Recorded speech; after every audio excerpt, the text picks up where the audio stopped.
Hi, இன்னைக்கு நம்ம ஒரு சாம்பார் சாதம் பார்த்தோம்னா எல்லா காய்கறியும் போட்டு அரிசி பருப்பு எல்லாம் சேர்த்து போட்டுட்டு சிம்பிளாக ஆனால் சீக்கிரமாக பண்ணிடலாம். இது கேரியருக்கு ரொம்ப யூஸ்ஃபுல்லாக இருக்கும். பார்க்கலாமா? கொஞ்சம் கடுகு, 2 வெந்தயம், கொஞ்சமாக எண்ணெய் விட்டுட்டா போகிறோம். கடைசியில் இதை இறக்கும்போது நம்ம நெய் விட்டுக்கலாம். அப்புறம் கொஞ்சம் பெருங்காயம்,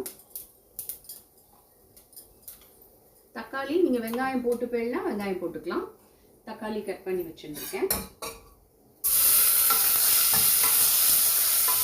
தக்காளி கட் பண்ணி வச்சுருக்கேன். கொஞ்சம் வதங்கட்டும். இப்போ தக்காளியும் கருவேப்பிலையும் நல்லா வதங்கிட்டு இருக்கு. நமக்கு என்னென்ன காய்கறி வேணுமோ எல்லா காய்கறியுமா கலந்து போட்டுக்கலாம். இதில் பீன்ஸ், கேரட்டு, கொஞ்சம் சாம்பார் வெள்ளரி, அதுக்கப்புறமா மஞ்சள் பூசணி எல்லாமே, அதை உருளைக்கிழங்கும் போட்டுக்கலாம், குடமிளகா போட்டுக்கலாம். நான் எல்லா காய்கறியும் போட்டுருக்கேன். போட்டுட்டு ஒரு வதக்கிட்டுலாம். வதக்கிட்டு கொஞ்சமாக இதுக்கு புளி கரைச்சி வச்சுட்டா போகிறோம். ரொம்ப புளி தேவைப்படாது, கொஞ்சமாக வச்சுட்டா போகிறோம்.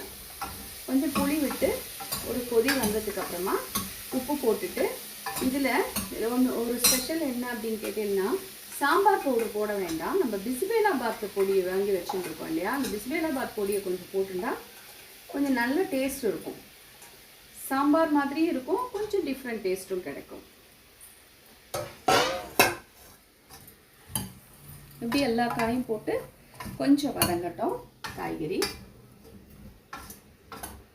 இப்போது நம்ம இந்த சாம்பார் சாதத்துக்கு தேவையான உப்பு போட்டுடலாம். காய் வதங்கிட்டு இருக்கிறச்சு போட்டாச்சு. கொஞ்சம் மஞ்சள் பொடி போட்டுக்கலாம். கொஞ்சம் வதக்கின்றோம்.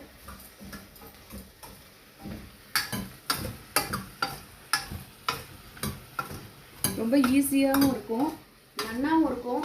கொஞ்சம் நிறையா இதில் ஜலம் விட்டுட்டு கொஞ்சம் தளதளன்னு பண்ணிட்டோம்னா மத்தியானம் கேரியருக்கு ரொம்ப நல்லா இருக்கும், இறுகிக்காமல் இருக்கும் சாம்பார் சாதமாக. இது நான் கெட்டிலில் நல்லா வெந்நீர் கொதிக்க வச்சு எடுத்து வச்சுட்டுருக்கேன், கெட்டிலில் வெந்நீரை.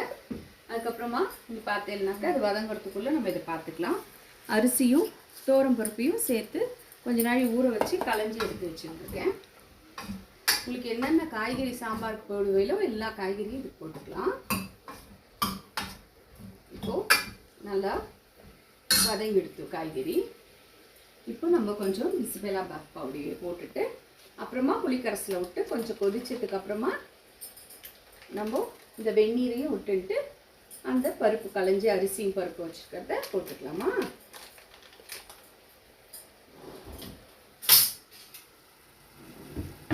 இப்போது பிஸ்பேலாபாத் பொடி போட்டுக்கலாம்.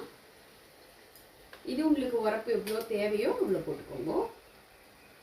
நல்லா உரப்பு வேணால் கொஞ்சம் பொடி ஜாஸ்தி போட்டுக்கோங்க, உரப்பு குறைச்சலாக வேணால் கொஞ்சமாக போட்டுட்டா போதும். இது ஒரு மாதிரி நல்ல ஒரு டேஸ்ட்டு நல்லாயிருக்கும். ரெகுலர் சாம்பாரை விட கொஞ்சம் டிஃப்ரெண்ட்டாகவும் இருக்கும், குழந்தைகள் நல்லா சாப்பிடுவா. இது பிஸ்பேலாபாத் பவுடர் அப்படின்னு, பிஸ்பேலாபாத் மசாலானே கிடைக்கிறது எல்லா கடையிலையும்.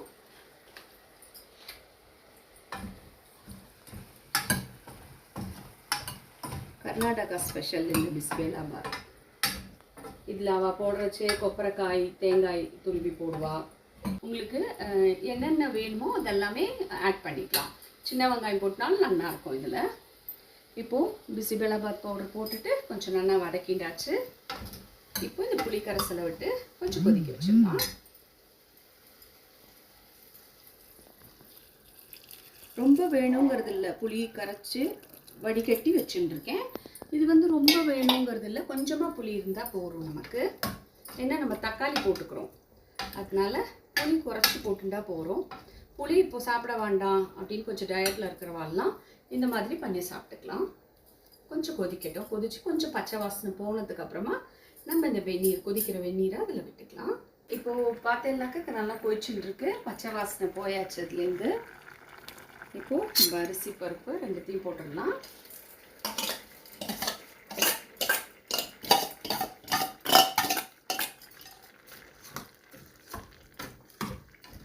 ஒரு கலர் நல்லா கலரி விட்டுருக்கோம். அப்புறம் வெந்நீர் வச்சுருக்கேன் இல்லையா,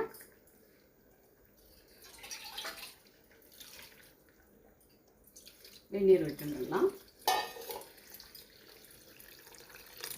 கொஞ்சம் நிறையாவே விட்டுக்கோங்க, ரெகுலர் வைக்கிறத விட நிறையா விட்டுக்கோங்க ஜலத்தை. அப்போ தான் வந்து இது நல்லா வெந்தாலும் மத்தியானம் வரைக்கும் அது பார்த்தேன்னாக்கா இறுகாமல் இருக்கும், சாதம் நல்லா இருக்கும். அதனால நல்லாவே ஜலம் விட்டுட்டு ஒரு 6-7 விசில் வரைக்கும் விட்டுடலாம். ஒரு 6-7 விசில் வரைக்கும் குக்கரை மூடிட்டு 6-7 விசில் விட்டதுக்கப்புறமா இறக்கும் போது கொஞ்சம் நெய் விட்டுட்டு இறக்கிட்டேன்னா சூப்பராக இருக்கும். ஸ்மெல் நல்லாயிருக்கும், கேரியருக்கு நல்லாயிருக்கும். ரொம்ப சிம்பிளாக எல்லா காயும் குழந்தைகளுக்கு கொடுத்த மாதிரி ஆகிடும் ஒன் டேலேயே. ஓகே, இப்போது சாம்பார் சாதம் ரெடி ஆகிட்டுருக்கு. பிசிபேலாபாத் பொடியோட சாம்பார் சாதம். பாய்.